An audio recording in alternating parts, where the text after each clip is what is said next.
Good morning, everybody. Happy Thursday to you. It's 10 o'clock. I'm Tim Harris. It's time for 10 with Tim. Uh, the I use a software called Boxcast to record and to broadcast 10 with Tim. And the last few days, or probably for some time, I talk when the little red button, the light comes on my phone. I'm looking at my phone.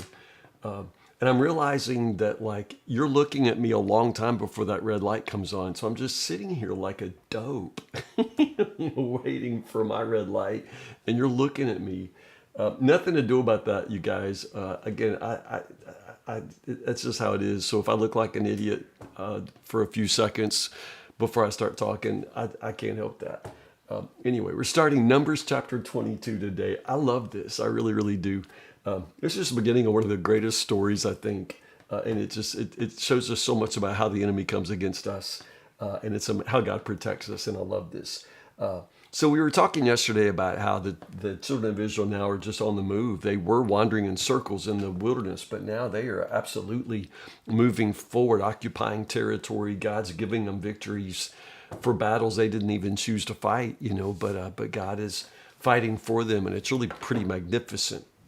Now, what happens in chapter 22, and here for several chapters in this story of Balaam, it starts out Balak, who is the king of Moab. Balak, he just observes what's happening as Israel moves into the territory, and he realizes there's no beating them, and so he devises this plan to try and undermine their power. What I like about this is Israel has no idea. Like, this is totally outside the knowledge. I mean, they know later, when it's revealed in Scripture, but they don't know about this. Israel is the key character in this, but at the same time, all of this happens behind the scene, outside their knowledge. They don't even know that Balak has him on his radar. They don't know anything about Balaam until later.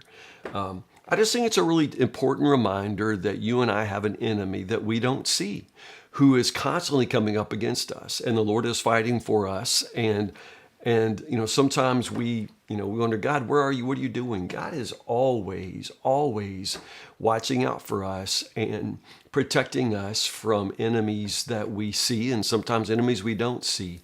And then there are attacks of the enemy that the Lord, completely expels, and we don't even ever know. We just never know. And so I think this is one of the beautiful things about the story. It's all happening. God's fighting for them in a way that they'll never even know. So what's the plan? Balak realizes that there's no earthly way to defeat Israel. And so he looks for a spiritual way, a supernatural way to gain an advantage. And so he summons the services of a very well-known sorcerer named Balaam. He must be very well known. Balak sends messengers to him.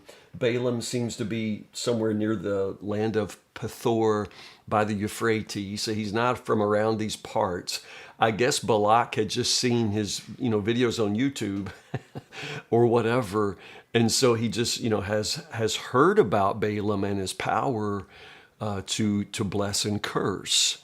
Now, the point here is that Balak wants to purchase the very best curse that money can buy and throw it towards the Israelites.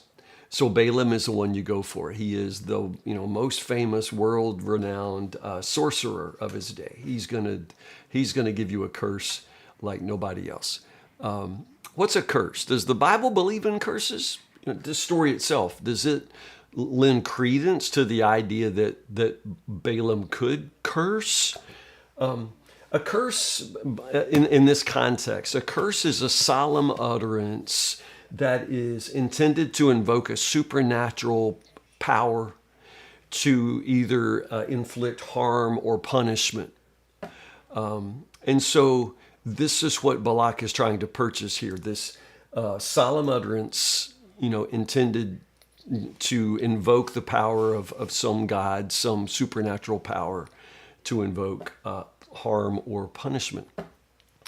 And so, does the Bible believe in curses? Well, there is no God but God, and God is sovereign over all the other forces or powers. And so in that sense, there is no other, you can't curse, I mean, in what power, you know what I mean?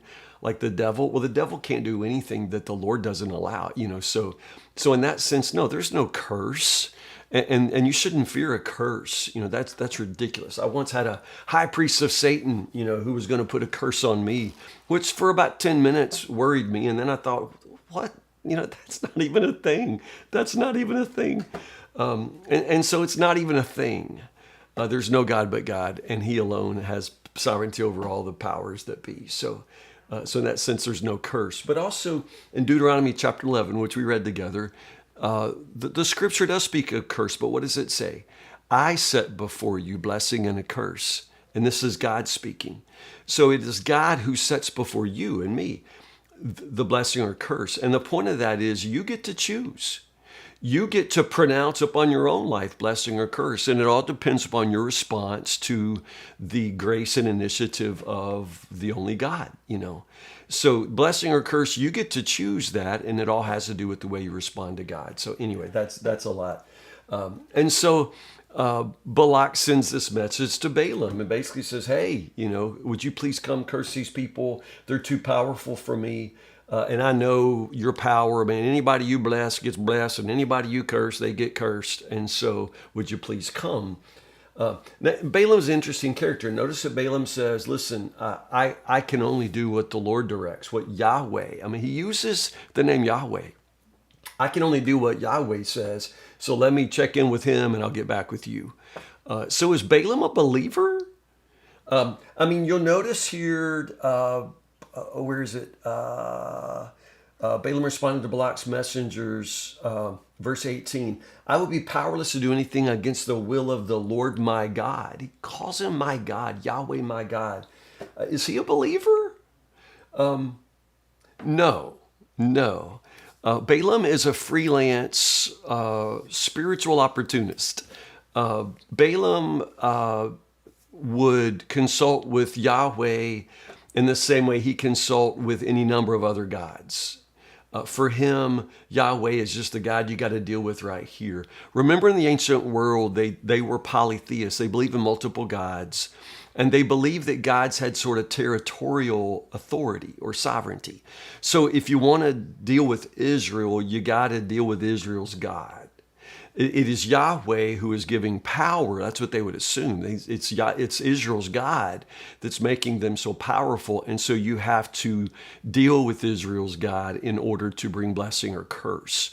So in this sense, Balaam knows, all right, Balaam's at least read some books. He knows what God that you have to deal with, in this context, and it's Yahweh. And so in that understanding, it's not that in any way, Balaam is a worshiper of Yahweh. It's just he's an opportunist. This is the God you got to deal with in the moment. When he calls him my God, it's probably in that sense. He's the God I'm dealing with right now. Or even if he means that in a sense of my God, he don't mean it. He is not a worshiper, not a covenant devotee of Yahweh. And throughout Scripture, Balaam is cited as an opportunist, as an evil force, as one who is trying to follow greed and curse what God has blessed. So he's not on God's side. Understand that.